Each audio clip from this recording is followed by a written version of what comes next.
উসমান রাদিয়াল্লাহু আনহু ধনী ছিলেন কিনা? তো নবীর কাছে গিয়ে বলছেন যে আমার ধন সম্পদ খুব বেশি বাড়ছে, ইয়া রাসূলুল্লাহ আপনি সম্পদ একটু কমানোর দোয়া করেন তো আমার জন্য। চিন্তা করা যায় মানুষ এমন দোয়া কেউ করবে এই যুগে? আচ্ছা, নবী সাল্লাল্লাহু আলাইহি ওয়াসাল্লাম বললেন তুমি উটের পিঠে গাধার পিঠে খাওয়া দাওয়া করো, ঠিক আছে, খাওয়া দাওয়া করো। তো তিনি খাওয়া দাওয়া করেন।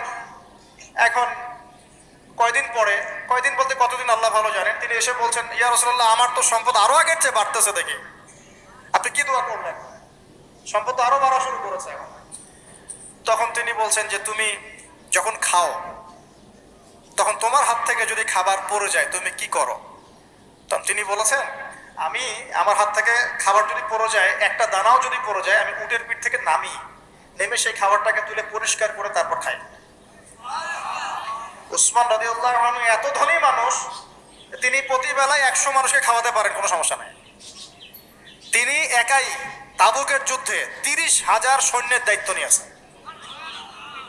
30,000 সৈন্য, তিন রিজিকের যে শুকরিয়া আদায় করো, কৃতজ্ঞতা প্রকাশ করো যে আল্লাহ আমাকে ভালোবেসে রিজিকটা দিয়েছেন, আমার হাত থেকে পড়ে গেছে আমি তুলে খাই। এই যে আল্লাহ পাকের নেয়ামতের প্রতি তোমার যে শ্রদ্ধা, সম্মান, এর এর এর শুকরিয়া স্বরূপে আল্লাহ পাক তোমাকে এরকম সচ্ছল বানাই দিয়েছেন, আপনি কিছু করার নাই। তো উসমান রাদিয়াল্লাহু আনহুর মতো ধনী হতে কোনো সমস্যা আছে? মাত্র 3টা, কয়টা ভাই? 1, 5 ওয়াক্ত নামাজ। এক কি? নামাজে আপনি ওযু করে সিজদা দেন, ইনশাআল্লাহ আপনার মনে প্রশান্তি না আসলে আমাকে এসে বলেন যে আসে নাই।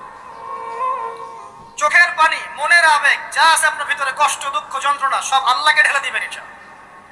নিজের আবেগ ধরে রাখবেন এখানে, আপনি আল্লাহর জন্য ঢেলে দিবেন। মানুষকে আবেগ দেখা কি না? মানুষ আপনার চোখের পানির মর্ম বুঝবে? মানুষ কি মানুষের চোখের পানির মর্ম বুঝে? আপনার পিতা যদি মারা যায় আমার কাছে এসে দোয়া চান, কান্নাকাটি করে, আমি দোয়া করতে পারবো কিন্তু আমি কিন্তু আপনার ফিলিংসটা বুঝতে পারবো না। আপনার অনুভূতি কে বুঝতে পারবেন? আল্লাহ পাক আপনার ঘাড়ের রগের চেয়েও কাছে আছে। সুবহানাল্লাহ, সুবহানাল্লাহ, আল্লাহ পাক ঘাড়ের রগের চেয়ে কাছে আছে। গতকালকে বাংলাদেশের একজন বরেণ্য আলেমের সাথে একটা কনফারেন্সে ছিলাম। উনি বলছিলেন যে এক ব্যক্তি, এটা শোনেন, এক ব্যক্তি খুব তার শখ যে তিনি সাহাবীদের মতো নামাজ পড়া শিখবেন। কথা বুঝতে পারছেন? সাহাবীদের মতো নামাজ শিখবেন। তো একজন বরেণ্য আলেমের কাছে এসেছেন, এসে বলছেন যে আমাকে সাহাবীদের মতো নামাজ শিখিয়ে দেন। তখন সেই আলেম আরেকজন আলেমের সন্ধান দিয়েছেন, যা তুমি তার কাছে যাও, তিনি শেখাবেন। তো সেই ব্যক্তি একটু অবাক হয়েছেন, কারণ যাকে প্রশ্ন করেছিলেন তিনি অনেক বড় মুহাদ্দিস, আর যার কাছে পাঠানো হচ্ছে তিনি অত বড় মুহাদ্দিস নন, কিন্তু আবেদ, আমল করে। তাকে গিয়ে বলছেন উনি আমাকে পাঠিয়েছেন সাহাবী ওয়ালা নামাজ শিখিয়ে দেন। তখন তিনি বলছেন ঠিক আছে, সুন্দর করে ওযু করে আসো, সুন্দর করে ওযু করে আসো। ওযু করার সময় খালি খেয়াল রাখবা যে আমি ওযু করছি শুধু আল্লাহর সন্তুষ্টির জন্য। কি খেয়াল রাখবেন?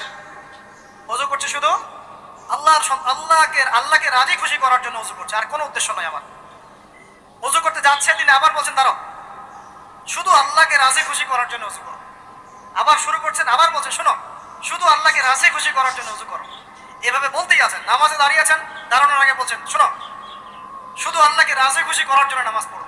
বলতেই আছেন। এক পর্যায়ে সে ব্যক্তি নামাজ শুরু করলো, নামাজে মনোযোগ এদিকে ওদিকে যায়, আর